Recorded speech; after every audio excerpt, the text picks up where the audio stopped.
Alright, today on the channel, best deer hunting advice that I have collected from either personal conversations, podcasts, whatever. A little bit of my takes on them, but let's get to the list here. So this one actually came from Cody DeQuisto, and he always talked about in the woods, you can't fall in love with either last year's kill or a prior really good encounter. It was kind of the philosophy of letting the deer woods tell you where this year's ambush point is going to be. And I think that's, something that I know as a deer hunter you juggle in the past. Now I think I've gone maybe a little bit too far and maybe not checking on spots, right? Like I think that's always a good thing. If a good spot sometimes could be just a good spot. So finding that balance I think is key. The power of a first time sit. This is something obviously talked about in the deer hunting record books. I think the Ohio Big Buck Club, there's a very high percentage of those deer that are shot on first time to a certain stand. I think that's very important. Public, private, really across the board. It's such an ambush factor, and probably the rise of mobile hunting just being so popular. Now, I have adapted more of a Steve Shirk 3-day system, and that is another note here on the list.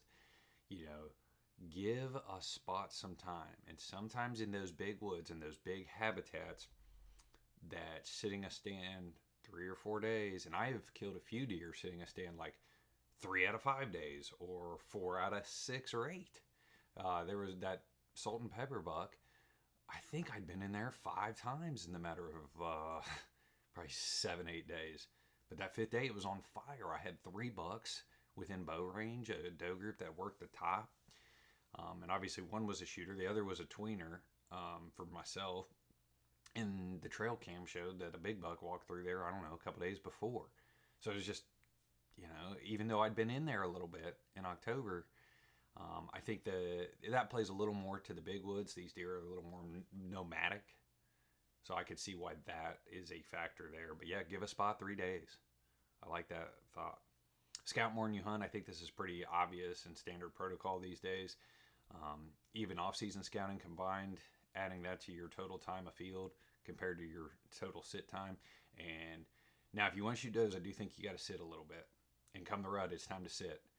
I think there's times a year where tree stand time is key. So definitely a balance there.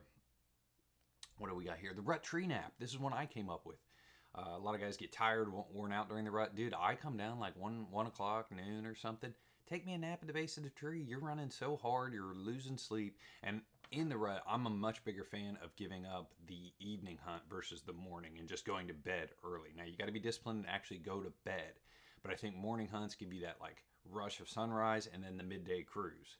So I would rather get out the tree stand at 2, 3 o'clock and go home and be home, dinner in the belly, head to bed, let's call it 8 o'clock-ish, 9 o'clock-ish, and get some good sleep.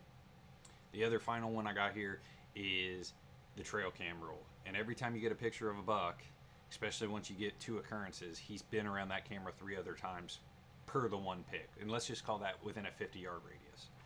So I think, realizing how many times that deer's really been there, not just stepped in front of the camera, very important.